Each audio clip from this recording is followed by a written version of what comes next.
दोस्तों, आज हम आपको दिखाने जा रहे हैं श्रीमती इंदिरा गांधी की जीवनी। और अगर आप हमारे चैनल पर नए हैं तो हमारे चैनल को सब्सक्राइब कर लें, बेल आइकन को दबा दें।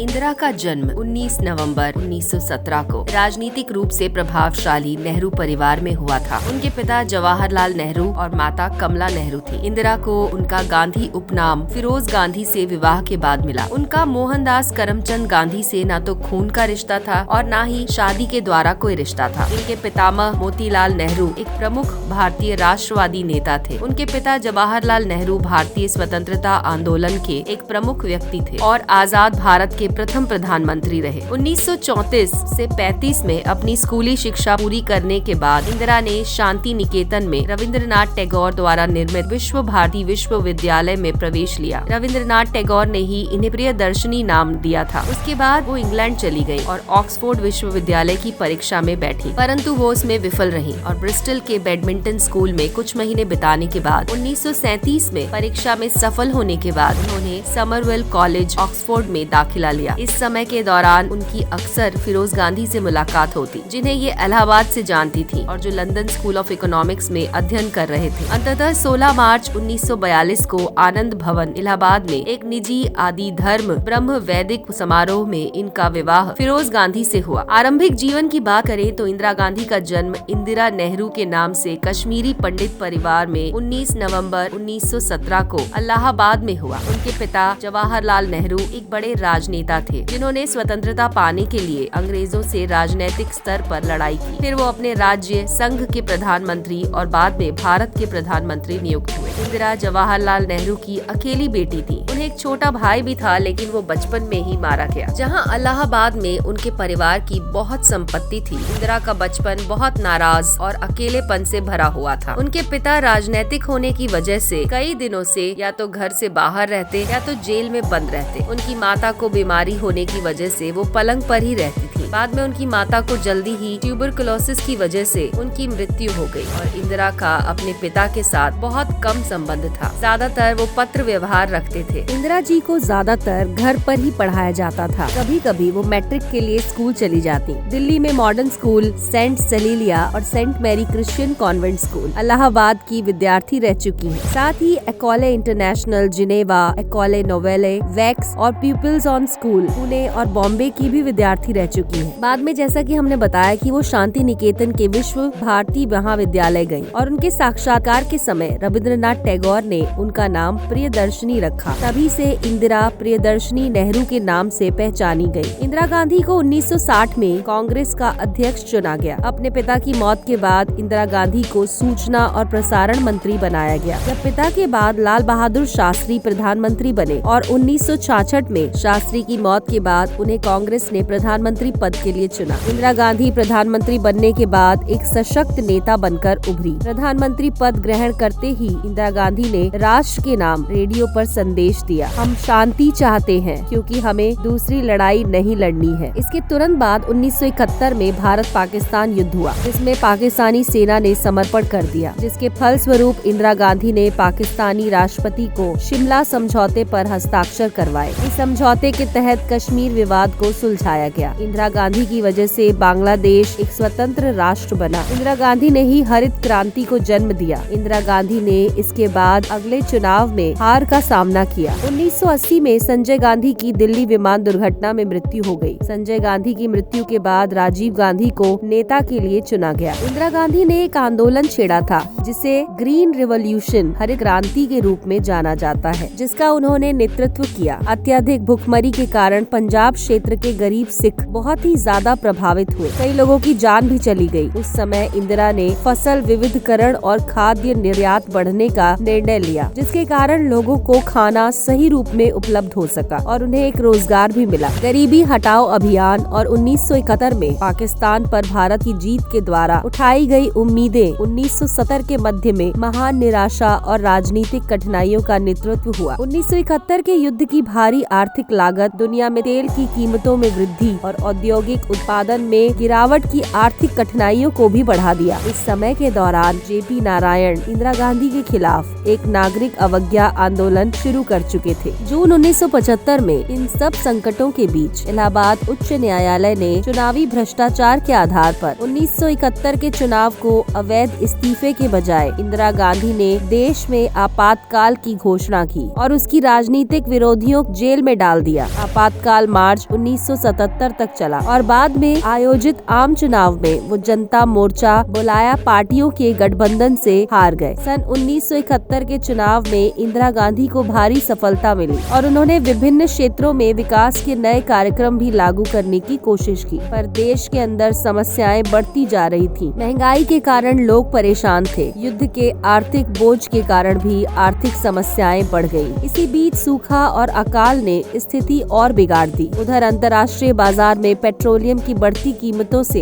भारत में महंगाई बढ़ गई और देश का विदेशी मुद्रा भंडार पेट्रोलियम आयात करने के कारण तेजी से घटता जा रहा था। कुल मिलाकर आर्थिक मंदी का दौर चल रहा था। इसमें उद्योग धंधे भी चौपट हो रहे थे। बेरोजगारी भी काफी बढ़ चुकी थी और सरकारी कर्मचारी महंगाई से त्रस्त होने के कारण वेतन वृद्धि की मांग कर रहे थे। इन सब समस्याओं के बीच सरकार पर भ्रष्टाचार के आरोप भी लगने लग गए। तो ये थी श्रीमती इंदिरा गांधी की जीवनी। ऐसे ही और वीडियोस देखने के लिए जुड़े रहे हमारे चैनल के साथ।